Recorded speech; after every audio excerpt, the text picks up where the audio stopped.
This just in, actor Chadwick Boseman has died. He was just 43 years old. Everybody is the hero in their own story. He, of course, starred in Black Panther. The impact of that is something that nobody can actually write about yet. I hope people are proud when they finish watching them. He broke stereotypes and became a role model for black youth. Boseman had been fighting colon cancer for 4 years, but never spoke about his diagnosis. Boseman has probably begun a weight loss regimen for a future role. Superpower you wish you had in real life. I wish I could freeze time. You gotta get sick of hearing Wakanda. No, I want Wakanda. I want us to be Wakanda. Wakanda represents a thing that the people are proud of, people aspire to. We know what it's like to be beneath and not above. And that is what we went to work with every day. If we're around here assuming that the black characters in the show are criminals, on drugs and deadbeat parents, then that would be stereotypical, wouldn't it?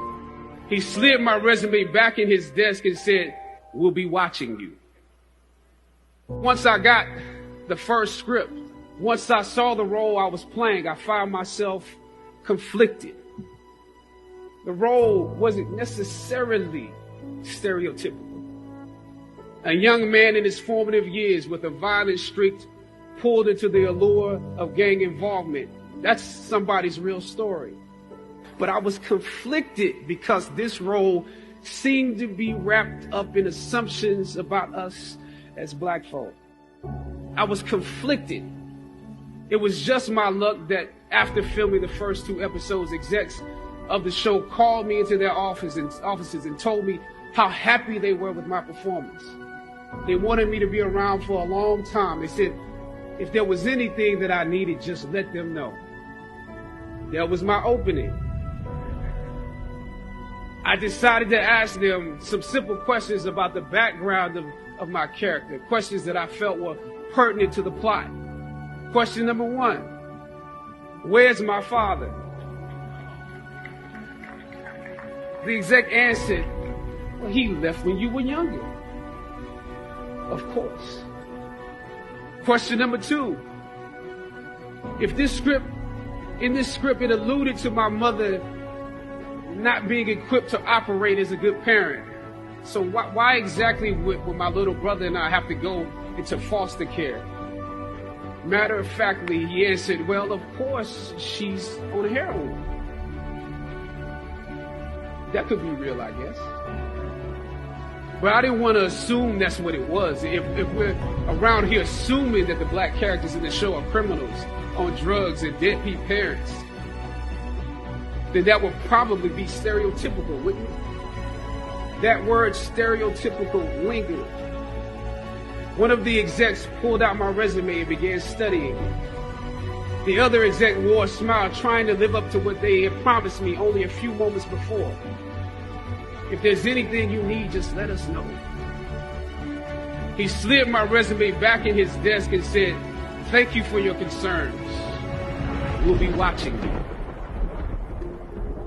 I was let go from that job on the next day. A phone call from my agent.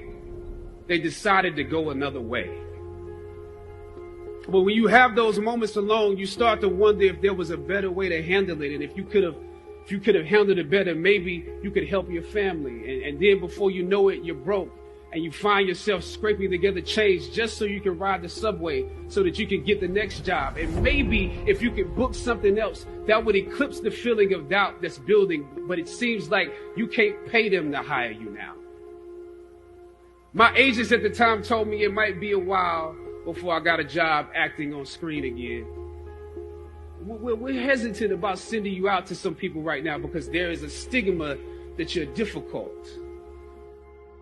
We all know what it's like to be told that there is not a place for you to be featured, yet you are young, gifted, and black.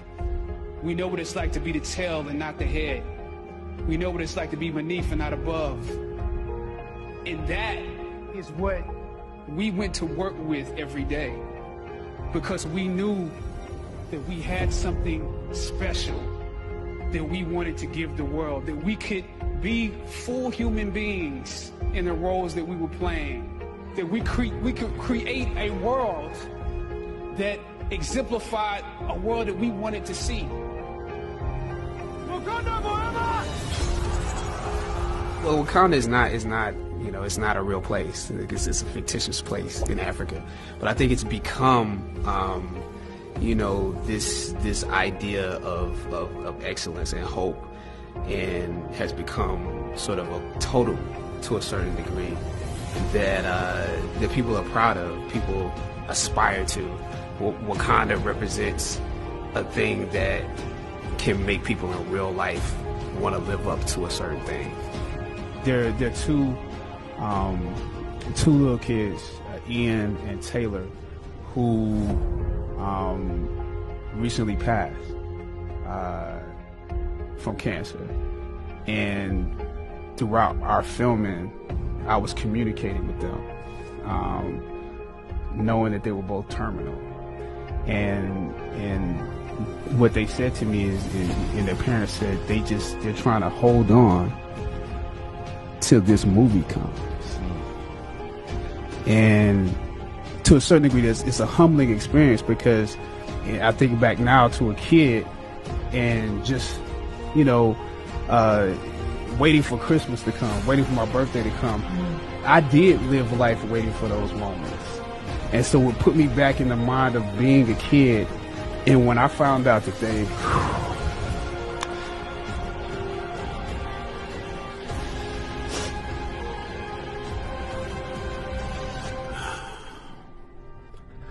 Yeah, it means a lot. Sometimes you need to feel the pain and sting of defeat to activate the real passion and purpose that God predestined inside of you. Purpose crosses disciplines. Purpose is an essential element of you. It is the reason you are on the planet at this particular time in history. Your very existence is wrapped up in the things you are here to fulfill. Whatever you choose for a career path, remember the struggles along the way are only meant to shape you for your purpose.